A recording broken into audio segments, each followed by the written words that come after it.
We're 48 days away from Election Day, and the candidates are ramping up efforts on the campaign trail. Donald Trump is holding a rally in New York this evening. Last night, he appeared for a town hall in Flint, Michigan, marking his first campaign event since the second apparent assassination attempt on his life. Vice President Harris was in the battleground state of Pennsylvania yesterday, speaking to the National Association of Black Journalists. And today, she's launched a new ad targeting Asian American voters. So we have team coverage of both campaigns this morning with Caitlin Huey-Burns in Flint, Michigan, and Shawna Mizelle in Minneapolis. And so we're going to start with Caitlin. You're following the Trump campaign for us. Tonight, Trump's set to hold a rally in Long Island, New York. New York is mostly a blue state. Why is Trump? But it's not like he hasn't ventured into areas that were considered blue before. He did want, I think, a rally in Brooklyn, right? Why is Trump holding a rally here, and what do you expect him to focus on during this event? Yeah, Anne-Marie, good to see you. When we talk about the battleground states that will determine who wins the White House, New York is never one of them. We know that it is a solidly blue state and not likely to go for the Republican this cycle. But there are a handful of really key House races there, especially on Long Island.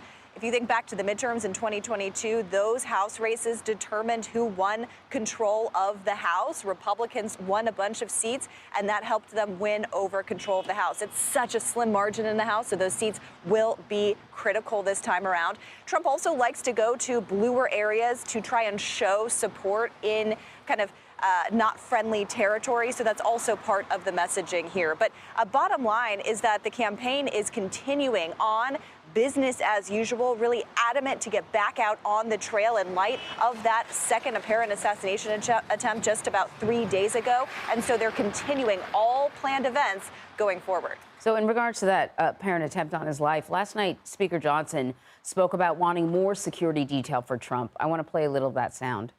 My demand has been that President Trump should have the same exact level of protection as a sitting president, as President Biden has himself. He is under constant threat, and he's in the midst of a heated campaign, and this is an obvious thing now proven that we need to do. So I was a little sort of confused about this because when we listened to the acting head of the Secret Service, he said that, the president, the vice president, and former President Trump all have the highest level of security, but maybe they don't. How does his protection differ from, say, what President Biden has? Yeah, all of this has really shed a light on Secret Service protection of candidates, presidents and former presidents. There is often a distinction between, the president and vice president and a candidate or a former president, just because the level of activity is not usually the same. But Donald Trump is a completely, a different kind of figure. He had a very different schedule than most former presidents when he left office. He continued to be out on the road hosting rallies. Now, of course, he is the Republican nominee for president. So he also has a lot of properties that he attends, and he's out on the road all the time. He's also one of the most famous and arguably one of the most polarizing figures pretty much on the planet, so requires a different kind of level of security. Now, the Trump campaign has said that they've been asking for additional security for the past 2 years. They've asked for that additionally also in light of the Butler assassination attempt just about 2 months ago, and they're also asking for more after Sunday's events. You also heard from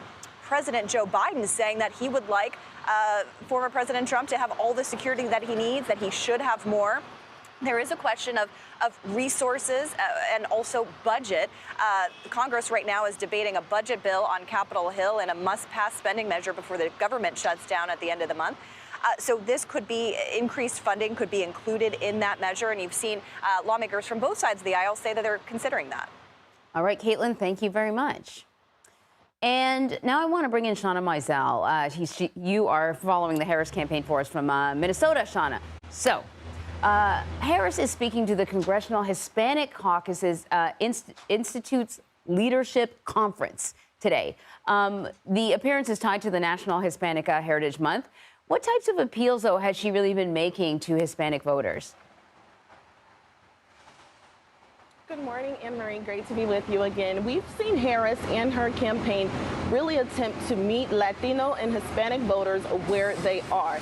They've been doing this by doing targeted ad buys in historic numbers, but not only on television, they've been doing radio advertisements with Spanish narrators, and they've also done advertisements at sports events where they think Latino voters would be watching, like Copa America, where the campaign ran ads back when Biden was heading the ticket. But we know that Latino voters are going to be a core part of the electorate, really needed to win this election in November, and particularly in those battleground states like Arizona.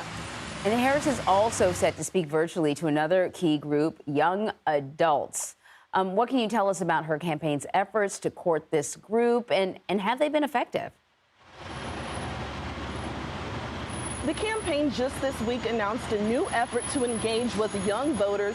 They are going to be focusing on young voters, college students in battleground states like Georgia, where we saw Governor Tim Walz on the campus of Morehouse, Spelman, and Clark yesterday, also visiting Georgia Tech. Let's take a listen to what he told some of those students in Georgia yesterday. We have a good education that's not a lifetime of student loan debt, but opportunities for you, making sure that we're making paths affordable for all of you, and then tackling some of the toughest issues, whether that's climate change or some of the issues around the economy, to make sure that you see your future as a chance to live whatever life you want. Now, young voters that I spoke to over this swing told me that they were excited, more energized, and certainly more excited than when Biden was the presidential nominee for the Democratic Party. But you asked, will this be effective? And I think that's something that we will have to continue to watch and remains to be seen, because we know young voters may not always be the likely voters that we see turn out come November. Yeah, that's a great point, Shawna. Thank you very much.